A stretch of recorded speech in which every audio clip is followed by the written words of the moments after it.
હવે સમાચારોમાં વાત કરીએ આપણે વડોદરાની, તો વડોદરા શહેરમાં કોમર્શિયલ ગેસના પુરવઠાને લઈને ચિંતા વધી રહી છે। કોમર્શિયલ ગેસના બોટલોનો સ્ટોક ખતમ થવાની ચર્ચાઓ વચ્ચે હવે ઘરેલું ગેસ ગ્રાહકોમાં પણ અછતની શંકા ઊભી થતા અનેક ગેસ એજન્સીઓ પર લાંબી લાઈનો ત્યાં જોવા મળી રહી છે। મળતી માહિતી મુજબ શહેરમાં અંદાજે 30 જેટલી ગેસ એજન્સીઓ સાથે લાખો ગ્રાહકો જોડાયેલા છે। કોમર્શિયલ ગેસના પુરવઠામાં ઘટાડો થતા હોટેલો, કેટરિંગ અને ફરસાણના કારખાનાઓ પર અસર થવાની ભીતિ વ્યક્ત થઈ રહી છે। કેટલાક વેપારીઓનો આક્ષેપ છે કે શહેરના અનેક ગોડાઉનમાં કોમર્શિયલ ગેસના બોટલો ઉપલબ્ધ નથી અને અગાઉ રોજ 2 ગાડીઓ ગેસની આવતી હતી, જ્યારે હાલ માત્ર 1 ગાડી આવતી હોવાનો પણ દાવો કરવામાં આવી રહ્યો છે। અને આ પરિસ્થિતિ વચ્ચે લોકોમાં ભય ફેલાતા ઘરેલું ગેસના બોટલો માટે પણ દોડધામ જોવા મળી રહી છે અને એજન્સીઓ પર લાંબી લાઈનો લાગી છે। આ લગ્નસરાની મોસમ નજીક હોવાના કારણે કેટરિંગ વ્યવસાય તેને પણ મોટી અસર થવાની શક્યતા વ્યક્ત થઈ રહી છે। જોકે પુરવઠા વિભાગ દ્વારા શહેરમાં ગેસનો પૂરતો સ્ટોક હોવાનો દાવો કરવામાં આવ્યો છે અને લોકોને ગભરાટ ન ફેલાવવા માટે અપીલ કરવામાં આવી છે।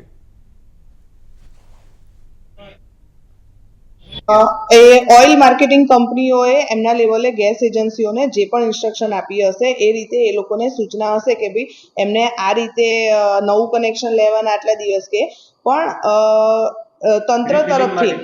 તંત્ર તરફથી અત્યારે અમારે હાલના સંજોગે અમે પણ નીચલા લેવલ સુધી દરેક મામલતદારને પણ સૂચના આપી છે કે ભાઈ જે લોકો બિનજરૂરી નફાખોરી ન કરે, બિનજરૂરી સંગ્રહ ન કરે અને એજન્સીઓ પણ પૂરતું ધ્યાન રાખે કે પોતાની પાસે જે સ્ટોક છે બધાને પૂરતો સ્ટોક મળી રહે તેવી રીતના પ્રયત્નો, ચેકિંગ પણ જ્યાં જ્યાં કરવાની જરૂર લાગે।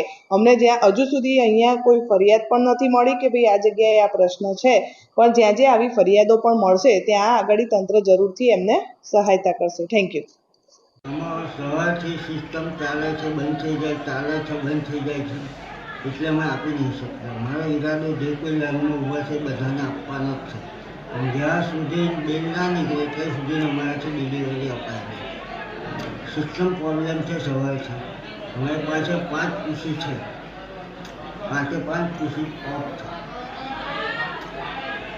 સાહેબ, સૌથી મહત્વની વાત એ છે કે આ જે ઊભા છે એમાંના મોટે ભાગના ડોમેસ્ટિકવાળા જ ઊભા છે। ડોમેસ્ટિકવાળાને જ કેમ આટલી બધી તકલીફ થઈ રહી છે? તો બધી ડોમેસ્ટિક ને ઇન્ડસ્ટ્રીયલ બંને સપ્લાય બંધ છે, ઘરેલું સપ્લાય આવતું જ નથી।